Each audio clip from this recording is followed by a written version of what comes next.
Donc l'avant-match, rappelons-le, avait été marqué donc par un changement d'arbitre, une demande du Maroc acceptée par la Confédération africaine de football.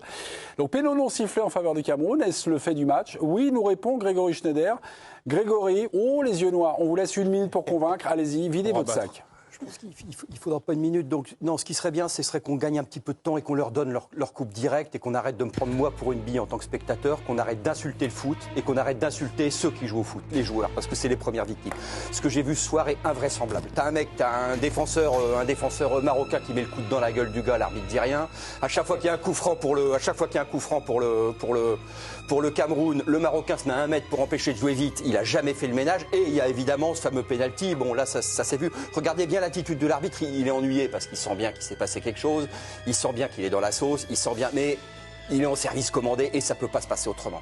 Donc on va arrêter de nous prendre pour des billes. On va arrêter de dire c'est la CAN, c'est ceci, c'est cela. C'est pas la CAN, c'est la Reine des Neiges en fait. C'est un Disney. Donc ils vont la gagner à la fin. On n'a qu'à leur filer direct et arrêter de cautionner cette parodie de foot et surtout d'insulter le jeu et les mecs qui le font vivre. Parce que ça, c'est pas possible. Que ce soit des Camerounais, des Croates, des Marocains, c'est pas possible. Aujourd'hui, c'est tombé sur le Cameroun.